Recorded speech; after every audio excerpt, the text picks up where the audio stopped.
Birokrat-birokrat kita sering menghanut, kalau bisa dibikin susah, kenapa dibikin gampang? Lebih baik negara hancur daripada melanggar prosedur.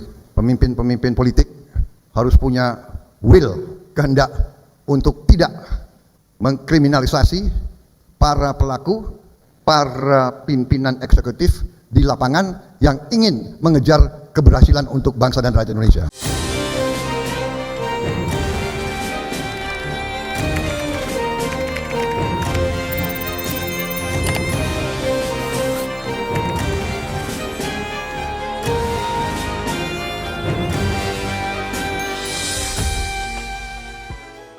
Hai semuanya, selamat datang di Sinergi Update. Gimana kabar kalian hari ini guys? Semoga kita semua selalu diberikan kesehatan ya, dan juga keselamatan dari Tuhan Yang Maha Esa. Guys, ini baru yang disebut negarawan sejati. Prabowo Subianto secara terbuka membeberkan arah besar masa depan bangsa. Bukan sekedar janji, tapi kelanjutan dari fondasi yang sudah dibangun oleh Pak Jokowi. Konsepnya jelas guys, yakni soal ekonomi Pancasila. Ekonomi yang tidak hanya mengejar pertumbuhan, tapi juga keadilan, kemandirian, dan keberpihakan kepada rakyat. Mulai dari mimpi besar Indonesia, supaya menjadi superpower pangan dunia gitu ya, hingga dorongan untuk berdikari, tidak lagi bergantung pada asing guys. Bahkan langkah konkret juga sudah terlihat ya, yakni ketika mengutamakan produk dalam negeri, kemudian memperkuat industri nasional dan juga melanjutkan program strategis yang sudah berjalan. Pesan yang disampaikan oleh Pak Prabowo tegas guys, bahwa Indonesia ini tidak boleh hanya kuat di teori tapi juga harus berani mengeksekusi. Ini khas Pak Jokowi banget ya. Dan disinilah terlihat kesinambungan itu guys, bukan saling menjatuhkan tapi justru saling melanjutkan. Dan coba kalian perhatikan video atau pidato Pak Prabowo yang menggebu-gebu berikut ini guys. Birokrat-birokrat kita sering menghanut, kalau bisa dibikin susah, kenapa dibikin gampang? Lebih baik negara hancur daripada melanggar prosedur. Pemimpin-pemimpin politik harus punya will, kehendak untuk tidak mengkriminalisasi para pelaku, para pimpinan eksekutif di lapangan yang ingin mengejar keberhasilan untuk bangsa dan rakyat Indonesia. Kalau pakai teori dari Harvard, mungkin ini salah. Tadi yang Pak Amran bilang, ya sudah kalau nanti saya diperiksa oleh BPK atau nggak ada masalah, saya tanggung jawab. Saya ingin Indonesia berdiri di atas kaki kita sendiri. Kami generasi yang harus minggir. Kami mau pinggir sesudah kita perkuat landasan menuju transformasi bangsa Indonesia Emas 2045. Saudara-saudara sekalian. Untuk anak-anak muda, masa depan kalian gemilang, tapi kalian juga harus kerja keras. Tidak ada keberhasilan tanpa perjuangan, tidak ada kemenangan tanpa pengorbanan. Mari kita bekerja sama, mari kita rukun dan selalu rukun, bersatu kita bangkit saudara-saudara sekalian. Ekonomi kita ekonomi Pancasila, demokrasi kita demokrasi Pancasila, yaitu kita berdemokrasi, berpolitik di antara keluarga kita sendiri. Semua partai adalah kawan kita, semua partai kita ajak membangun Republik Indonesia. Saudara-saudara, tadi masukan dari 3 pakar kita sangat bermanfaat. Sekarang saya akan memberi sedikit overview, sedikit pandangan ya. Tentunya kita selalu kembali kepada Undang-Undang Dasar kita 1945.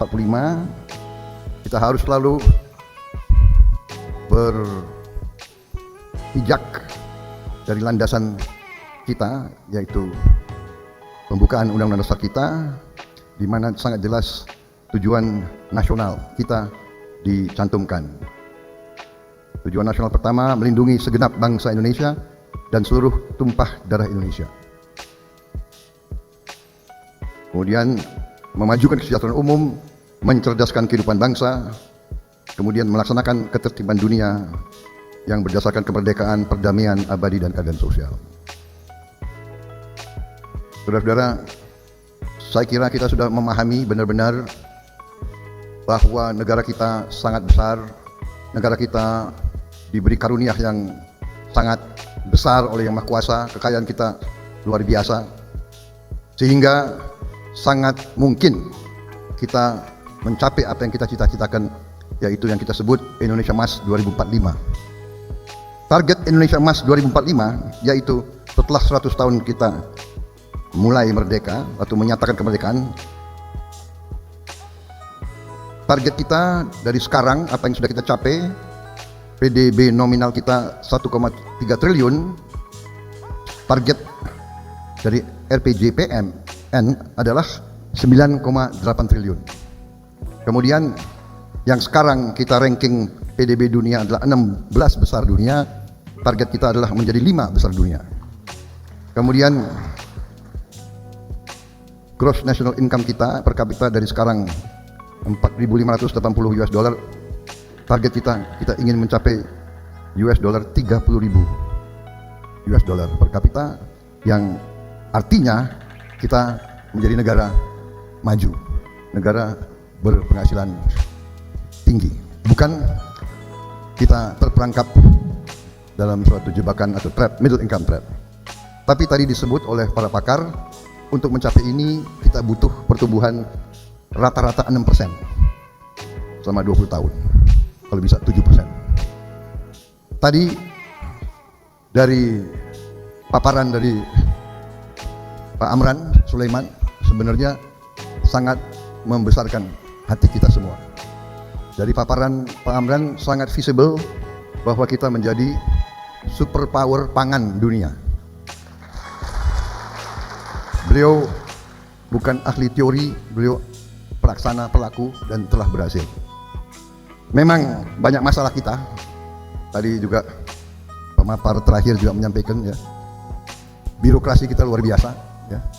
Budaya birokrasi kita harus kita koreksi diri kita sendiri, ya. Kita sering menghanut, birokrat kita sering menghanut, kalau bisa dibikin susah, kenapa dibikin gampang? Yang tadi itu, lebih baik negara hancur daripada melanggar prosedur. Padahal prosedur adalah alat untuk membangun negara.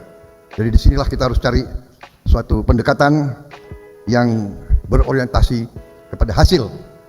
Dan saya kira pemimpin-pemimpin politik harus punya will, kehendak untuk tidak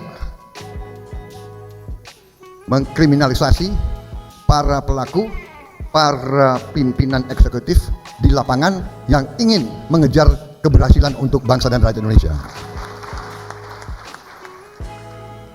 Sekarang masalahnya, apakah kita bisa menghasilkan sasaran yang kita perlukan, pertumbuhan 6% lebih. Kalau kita lihat tadi paparan Pak Amran, ada 24 juta rawa yang tidak termanfaatkan. Kita bisa merubah menjadi lumbung pangan bangsa Indonesia, dan menurut saya lumbung pangan dunia, saudara-saudara. Kita bisa bayangkan 11 juta hektar. Dengan 11 juta hektar, kita tidak saja swasembada pangan, tapi kita juga swasembada energi.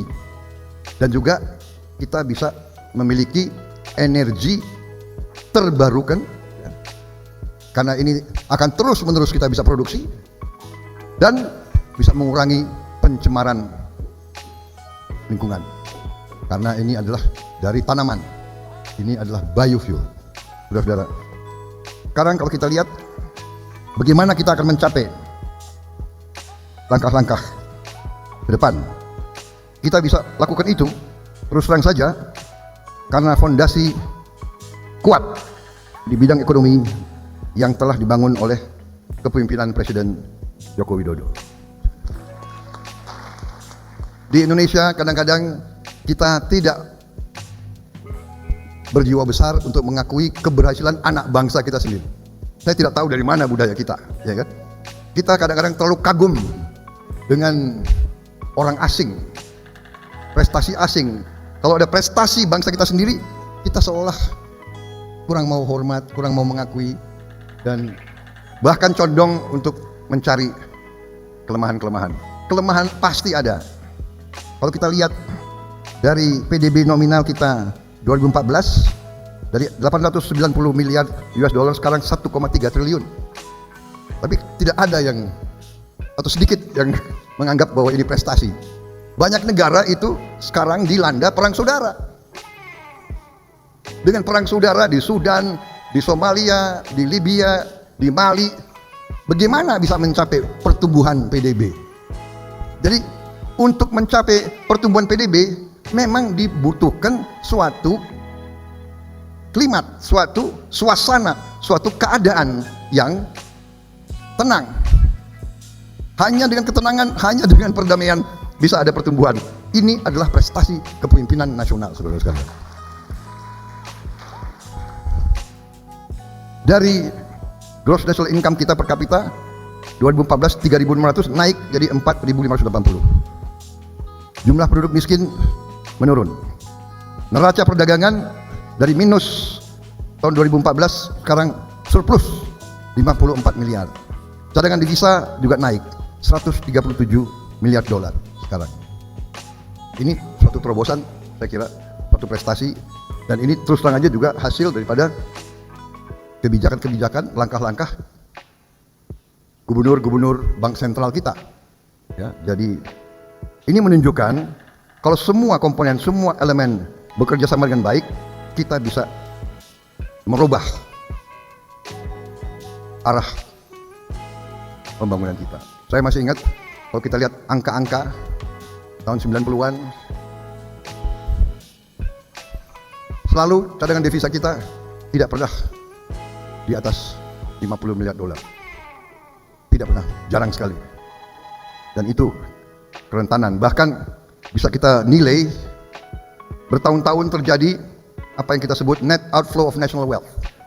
Lebih banyak uang kita keluar daripada tinggal di Republik Indonesia. Saudara-saudara sekalian, fondasi solid ekonomi membuat kita sekarang produsen kelapa sawit nomor 1, produsen perikanan tangkap nomor 2 di dunia, produsen nikel nomor 1 di dunia, dan hal-hal lain yang perlu kita anggap sebagai prestasi bangsa. Saudara-saudara, sekarang kalau memang kita ingin mencapai Indonesia Emas 2045, caranya bagaimana? Adalah keyakinan kita sebenarnya, dan ini yang menjadi pegangan dan keyakinan saya dalam saya menghadapi ekonomi politik kebangsaan, bahwa kita harus percaya bahwa mazhab kita, formula kita, rumus kita harus, yaitu ekonomi Pancasila. Apa itu ekonomi Pancasila? Apa ekonomi Pancasila sekedar slogan? Ada yang mengatakan ekonomi Pancasila itu slogan, tapi ekonomi Pancasila sebenarnya adalah ekonomi yang didasarkan kepada prinsip-prinsip dan nilai-nilai yang ada dalam filosofi bangsa kita. Bahwa ekonomi kita adalah harus didasarkan pada nilai-nilai religius dan yang dapat mewujudkan persatuan nasional. Karena itu pemerataan pembangunan, kita tidak bisa konsentrasi hanya di 1-2 daerah. Kita tidak boleh ada daerah yang tertinggal dari kebijakan-kebijakan nasional. Ekonomi kita juga harus menjunjung tinggi kemanusiaan. Kalau ekonomi neoliberal kapitalistis berpandangan bahwa pemerintah itu sebagai wasit, pemerintah tidak boleh intervensi untuk membantu orang miskin. Kalau dalam faham kapitalisme murni, kalau pemerintah mensubsidi, membantu orang miskin dapat sembako, itu dianggap membuat mekanisme pasar tidak bekerja secara alamiah. Itu pandangan ekonomi neoliberal. Pandangan kita tidak bisa, bahwa seluruh rakyat kita itu adalah tanggung jawab kita, saudara-saudara sekalian. Jadi saudara-saudara, ini harus ada keberanian bagi kita, bahwa belum tentu rumus bangsa-bangsa lain cocok untuk kita. Kita tidak mengatakan bahwa mereka salah, untuk mereka mungkin benar. Karena kalau kita lihat paham kapitalisme neoliberal mengatakan dasar mereka adalah greed, keserakahan. Mereka mengatakan greed is good. Ini bertentangan dengan nilai kita. Ya. Insentif profit benar, tapi tidak bisa kita andalkan kemajuan bangsa, pembangunan bangsa atas dasar greed, atas dasar keserakahan. Itu tidak bisa. Sehingga kalau kita benar-benar mau melaksanakan, mencapai Indonesia Emas, satu-satunya jalan adalah kita harus yakin dan bertetapan hati bahwa dasar kita harus ekonomi Pancasila. Ekonomi yang berpihak kepada kepentingan nasional. Saudara-saudara, kita adalah negara hampir 300 juta, keempat negara terbesar di dunia, punya sumber alam yang begitu banyak strategis. Tapi kita belum punya merek, brand, mobil buatan Indonesia. Padahal kita beli 1 juta mobil tiap tahun. 1 juta mobil tiap tahun. Kalau kita pakai teori bisnis barat, ya, tidak mungkin kita punya mobil buatan Indonesia. Kenapa? Karena kalau kita produksi mobil sekarang di Indonesia, harga produksi mobil sekarang berkisar $60.000 satu unit. Sedangkan ada beberapa negara yang bisa produksi mobil dengan harga $12.000. Karena mereka sudah punya industri mesin, industri chassis dan sebagainya. Sekarang keputusan kita sebagai pengambil keputusan, apakah kita akan serahkan pasar Indonesia kepada semua produk asing? Atau kita ambil kebijakan, kalau menurut saya, kalau perlu sekarang kita produksi lebih mahal, tapi buatan Indonesia, didesain oleh anak Indonesia, pabriknya di Indonesia, pekerjanya di Indonesia. Karena kita negara besar. Jadi saudara-saudara mungkin bisa lihat ya, kenapa beda kalau kita berpegang pada faham kita ekonomi Pancasila. Kalau perlu, itu yang saya lakukan, itu yang saya bersama Pak Jokowi, kita produksi Jeep buatan Indonesia. Beliau yang beri nama Maung, saya kasih nama 5 nama ke beliau. Ada nama kudanya Pangeran Diponegoro, Gentayu. Ada yang nama ini beliau Maung, Menhan. Kalau pilih nama branding yang sederhana saja, lebih singkat tapi kuat. Siapa? Akhirnya Maung, singkat. Dan waktu itu saya dihadapkan sebagai Menteri Pertahanan, ada kontrak ini untuk beli Jeep tentara. Ya, waduh, masuk ke saya pilihan 2. 1, buatan negara asing. Sampai di kita $20.000. Atau buatan bangsa sendiri masih mahal, $60.000. Tadinya udah yang penting banyak. Tadinya saya sudah mau kasih apa itu? Kontrak kepada yang asing itu, ya, dari sebuah negara. Bisa saya katakan negara India. Tapi lama-lama saya berpikir, waduh, bagaimana ya perwira-perwira Indonesia, ya kan, komandan-komandan brigade Indonesia, panglima-panglima Indonesia pakai mobil buatan negara lain, atau buatan sendiri yang agak lebih mahal. Itulah bahwa ekonomi Pancasila adalah ekonomi yang berdasarkan kepentingan nasional Indonesia. Demi harga diri bangsa, demi rasa pride, rasa bangga, rasa cinta tanah air, kita inginkan anak-anak Indonesia bangga dengan kendaraan yang dibuat oleh putra-putri Indonesia sendiri.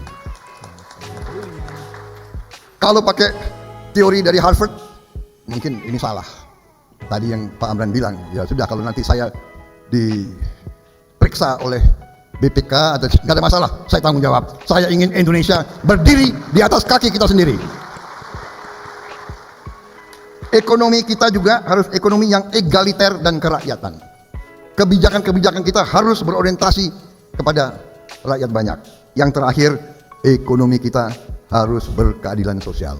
Oke guys, jadi seperti itu ya pidato yang disampaikan oleh Pak Prabowo, dan seluruh yang hadir juga ikut merasakan semangatnya sehingga di situ terlihat sangat bergelora gitu ya. Jadi pidatonya disambut sangat antusias oleh yang hadir gitu ya di acara tersebut guys. Dan sebagai catatan, ini adalah cuplikan video lama ya ketika Pak Prabowo Subianto ini belum resmi dilantik sebagai presiden. Namun justru dari situ terlihat ya bahwa arah dan visi besar itu sudah disiapkan sejak awal bersama Pak Jokowi. Jadi bagaimana nih guys, menurut pendapat kalian? Silahkan tulis pendapat kalian di kolom komentar ya. Jangan lupa juga untuk like dan subscribe channel Sinergi Update. Sampai jumpa di video-video update lainnya. Bye!